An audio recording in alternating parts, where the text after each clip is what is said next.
Let's talk about the 4 steps to becoming a good listener. A good listener, a great listener, an awesome listener. Number 1, you want to learn how music works. Number 2, you want to improve your musical memory. Number 3, focus solely on the music. And number 4, practice. Let's go through them a little bit. To learn how music works, you want to learn about the elements of music. That is melody, harmony, rhythm, dynamics, texture, form, instruments, and vocals. If we understand how to recognize the elements in the music we listen to, there just might be much more appreciation for varied genres and styles. Number 2, improve your musical memory. The idea here is to pay more attention to the music around you and events that happen in your life. An example, it's around 1993 or maybe 1994, and I'm working at McDonald's in North Richland Hills on Roof Snow Drive. A blue Mustang comes up to the drive-thru, and I say, "Welcome to McDonald's. Can I take your order?" I complete the order. The car drives around. There are 2 people in the vehicle, and after paying for their order, they park their car, and they come inside to chat with me a little bit more once the drive-thru line calms down. And the cool thing is, I remember the song that was playing, Linger by the Cranberries. I recall both of their names perfectly to this day, and the phone number I received is still memorized. We did get to hang out later, and it was a blast. The ultimate point here is that musical memory and how our brains can connect life events to songs that are playing around us is truly remarkable. Number 3, focus solely on the music. Many of us listen to music passively.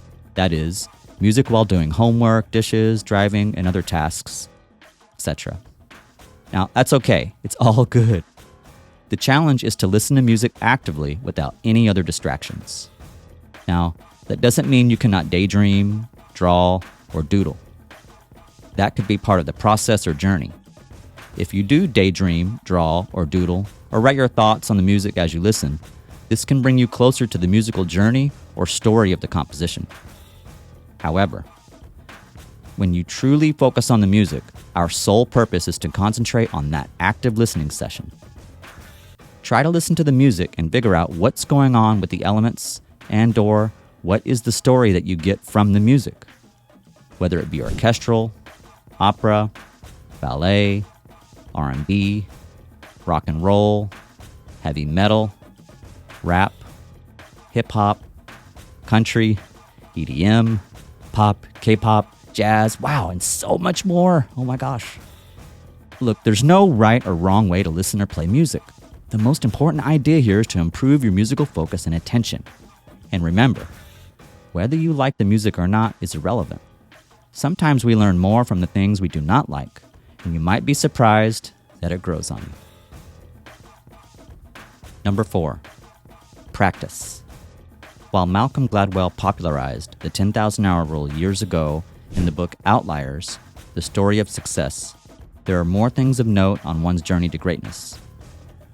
Gladwell based his research on a 1993 paper that was written by Anders Ericsson, a professor of psychology at Florida State University who is internationally recognized as a researcher in the psychological nature of expertise and human performance. And this paper was done with his colleagues that conducted studies in which they concluded that expert violinists derived their talent not from innate abilities, but rather from large amounts of deliberate practice, amounting to 10,000 hours over a decade or more. In his book Peak, Secrets from the New Science of Expertise, written with Robert Poole, Professor Ericsson condenses 3 decades of research into one incredible book. This book, he covers chess, violin, memory mavens, star athletes, and more. The big takeaway from this book is that if you want to be great or a master at anything, it's not the number of hours. It's the deliberate practice with a professional coach, instructor, or teacher where you are working on very specific tasks to improve your performance. Some notes on purposeful practice. Teachers must provide activities that will help improve student performance. Keep a daily diary and/or journal or some kind of notes on how you spend your day and practice time.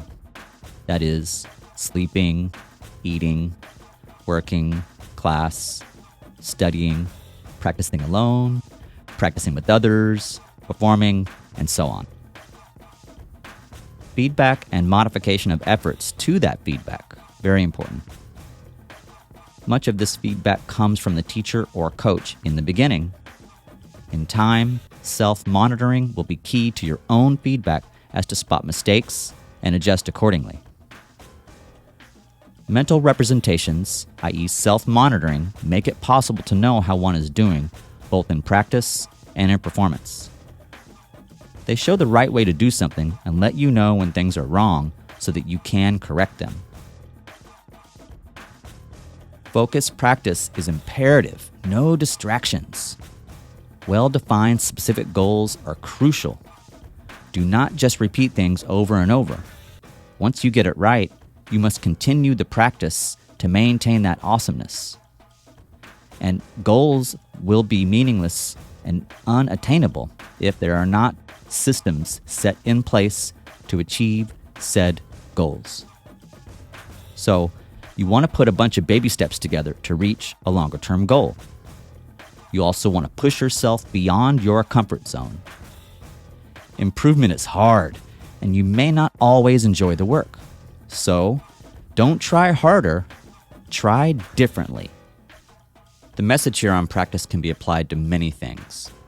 If you want to get better at something, the right kind of practice will help you get there. To become a good or a great or awesome listener, remember, learn, improve, focus, and practice.